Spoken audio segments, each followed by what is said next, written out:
அன்பார்ந்த மைவி த்ரீ குடும்ப உறவுகளுக்கு வணக்கம். இன்றைக்கி வந்து கோர்ட்டில் நம்ம பெயில் பற்றி என்ன சொல்லுவாங்க அப்படின்ற பற்றியும் பேமெண்ட் சார்ந்த விஷயங்களை பற்றியும் இந்த பதிவில் பார்க்க போகிறோம்.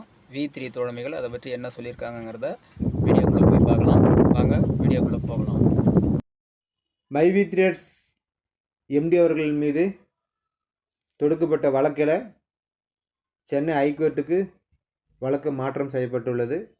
ஆல்ரெடி நீங்கள் நேற்று வாட்ஸ்அப்பில் பார்த்துருப்பீங்க. அந்த மாற்றம் செய்யப்பட்ட வழக்கு வந்து இன்றைக்கி 26/7/2024 வெள்ளிக்கிழமை அன்னைக்கு நெக்ஸ்ட்டு ஹியரிங் அப்படின்னு சொல்லிட்டு தகவல் வந்திருக்கு. இதில் பார்த்தீங்கன்னா இதில் யாரெல்லாம் அட்வொகேட் அப்படின்னு பார்த்தீங்கன்னா முருகேந்திரன், ரவிதா, தங்கராசு, சதீஷ்குமார் அப்படின்ற மாதிரி ஆஜராகிறாங்க. ஸோ இந்த வழக்கு சார்ந்த விவரங்கள் என்ன நடக்குது, என்ன ஆர்குமெண்ட் போகுது அப்படின்றது மதியத்துக்கு மேலே தான் தெரியும். அதில் நெக்ஸ்ட்டு ஹியரிங் எப்போ வருது, அதில் என்ன சொல்லப்படுது அப்படின்றத ஒரு 4 மணி 5 மணி வாக்கில் தான் நம்மளுக்கு தெரியும். தெரிஞ்சதுக்கப்புறமா அது சார்ந்த விஷயங்கள் என்ன ஏதுன்றதை நம்ம கேட்டு தெரிஞ்சுக்கலாம். இதற்கிடையில் நிறைய நபர்கள் பெயில் கிடச்சிருமா, வெளியில் வந்துடுவாரா, வரமாட்டாரா அப்படின்ற மாதிரி நிறைய கருத்து கணிப்புகள். எம்டி அவர்கள் மீது வந்து குற்றம் சாட்டப்பட்டிருக்கு. இந்த மாதிரிலாம் இருக்கலாம், அந்த மாதிரிலாம் இருக்கலாம் அப்படின்னு சொல்லிட்டு. பட் எதுவுமே அங்கே வந்து விசாரணை முடிஞ்சு நிரூபிக்கப்பட்டால் மட்டும்தான் அடுத்த கேஸினுடைய நிலைமை என்ன அப்படின்றது நம்மளுக்கு தெரியும்.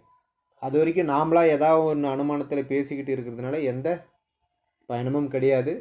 அதே போல் எம்டி அவர்கள் எங்கேயும் தப்பிச்செல்லாம் போகலை. நம்மளில் சில பேர் கூட சில எதிர்மறையான கொஸ்டின்ஸ்லாம் சப்போர்ட்டு கொடுத்துக்கிட்டு இருக்கிற நபர்கள் கூட பேசுகிறாங்க. ஸோ அதை எல்லாம் சேர்ந்து தான் நீதிமன்றம் இப்போ விசாரணை பண்ணிக்கிட்டு இருக்கிறாங்க. மைவி த்ரீ இருக்கக்கூடிய அனைத்து உறுப்பினர்கள் சார்பாகவும். அதனால் அவர் வந்து பணத்தெல்லாம் எடுத்துக்கிட்டு வெளிநாடெல்லாம் எங்கேயும் ஓடவும் முடியாது. மைவி த்ரீ நிறுவனத்தினுடைய அனைத்து கட்டுப்பாடும் இப்போ கோர்ட்டு கையில் தான் இருக்குது. ஸோ அது எல்லாம் விசாரித்து கண்டிப்பாக மக்களாகிய நமக்கு ஒரு விவரங்கள் கட்டாயம் சொல்லுவாங்க. இப்போ எப்படி இந்த கேஸ் சார்ந்த விவரங்கள் வந்து நம்மளுக்கு கோர்ட் மூலிமா நம்ம தெரிஞ்சுக்கிறோம், வாய்தா எப்போ, பெயில் கேன்சல் ஆச்சு, நெக்ஸ்ட் ஹியரிங் என்ன இப்படிலாம் தெரிஞ்சுக்கிறோம் இல்லையா, அந்த மாதிரி இந்த வழக்கில் என்ன தீர்ப்பு வந்தாலும் அதை ஓப்பனாக வந்து நீதிமன்றம் சொல்லத்தான் போகுது. அதை நம்ம எல்லாருமே தெரிஞ்சுக்க தான் போகிறோம் எதுவாக இருந்தாலும். அதுக்கு இடையில் மற்ற நபர்கள் இந்த தேவையில்லாத நம்மளை ட்விஸ்ட் பண்ணுற மாதிரி, நம்மளை வந்து பயப்படுற மாதிரியான சில செயல்கள் செய்ய வைக்கிறது, இந்த மாதிரியெல்லாம் யாருமே எதை கண்டியும் பயப்பட தேவையில்லை. ஏன்னா நாம் ஆல்ரெடி மைவி த்ரீ ஜாயின் பண்ணிட்டோம். அந்த வழக்கு வந்து கோர்ட்டில் இருக்குது. அதுக்குண்டான விவரங்களை கோர்ட்டு விசாரித்து நம்மளுக்கு சொல்ல போகிறாங்க, நம்ம தெரிஞ்சுக்க போகிறோம். இதுக்கு இடையில் யார் எதை சொன்னாலுமே அவங்க அனுமானத்தில் ஏதாவது ஒன்று சொல்லிக்கிட்டு இருப்பாங்க. அதெல்லாம் கேட்டு வருத்தப்பட வேண்டாம். நேற்று கூட பார்த்திங்கன்னா லைவில் நிறைய நபர்கள் பேசுனாங்க. அதில் ஒரு சில நபர்கள் கொஞ்சம் எதிர்மறை அவங்களுடைய எண்ணங்களை சொன்னாங்க. 4-5 நபர்கள் வந்து அவங்களுடைய கருத்துக்களை, ஒரு நபர் வந்து கூட ஒரு அரை மணி நேரம் பேசினார், ஸ்டீபன் அப்படின்னு சொல்லிட்டு. அவர் ஒரு ஸ்டோர் உறுப்பினராக இருந்து நிறுவனத்தில் என்னெல்லாம் நடக்குது அப்படின்னு எம்டி அவர்கள் வந்து பிப்ரவரி மாதம் அரெஸ்ட் ஆனதுலேருந்து இது வரைக்கும் என்னென்ன விஷயங்கள் அப்படின்றத மாதிரி சொல்லியிருந்தார். அதில் ஒரு 2 விஷயத்தை நான் உங்ககிட்ட சொல்கிறேன். பிப்ரவரி மாதம் எம்டி வந்து அரெஸ்ட் செய்யப்பட்டாங்க. அப்போ கூட பேமெண்ட் வந்துச்சு, இப்போ ஏன் கொடுத்துருக்கலாமே அப்படின்னு சொல்லிட்டு. அதுக்கு காரணம் என்னென்னா, பிப்ரவரி மாதம் வந்து அவர் வந்து நிறுவனத்தின் மீது வழக்கு இல்லை.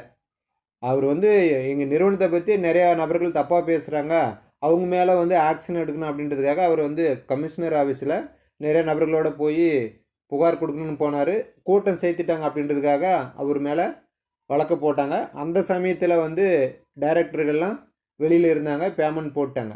இப்போ வந்து நிறுவனத்து மேலேயும் அவர் மேலேயும் வழக்கு, இந்த பேமெண்ட் போடுறதுலே வழக்கு அப்படின்ற காரணத்தினால அவர் இப்போ போட முடியல அப்படின்ற மாதிரி சொல்லப்பட்டிருக்கு. அதுலேயுமே OMBM சில்வருக்கு போட்டுட்டாங்க.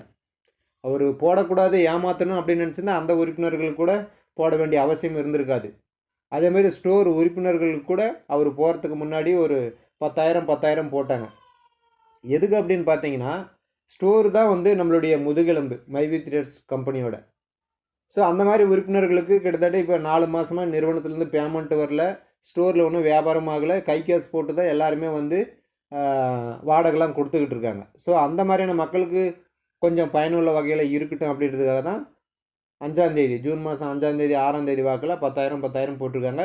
ஸ்டோர் உறுப்பினர்கள் வந்து காப்பாற்றப்படணும். ஸோ அவங்க தான் பின்னாளில் நிறுவனத்துக்கு வருமானத்தை பெற்றுத்தரக்கூடிய நபர்கள் அப்படின்ற மாதிரி போட்டிருப்பாங்க. ஸோ ஏமாற்றிட்டு ஓடணும் அப்படின்றவங்க இந்த பணத்தால் எதுக்கு அவங்க தேவையில்லாத செலவு பண்ண வேண்டிய அவசியம் இல்லையே.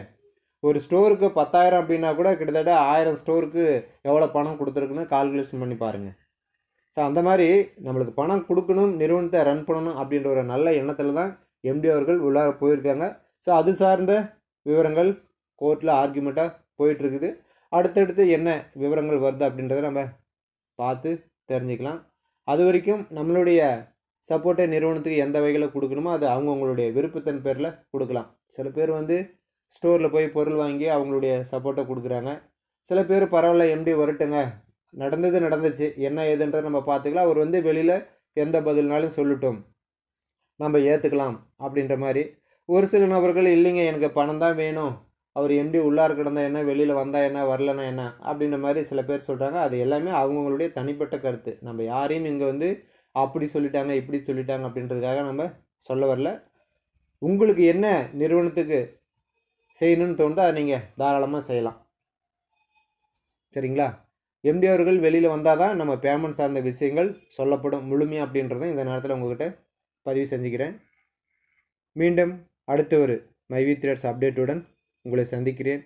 நன்றி, வணக்கம்.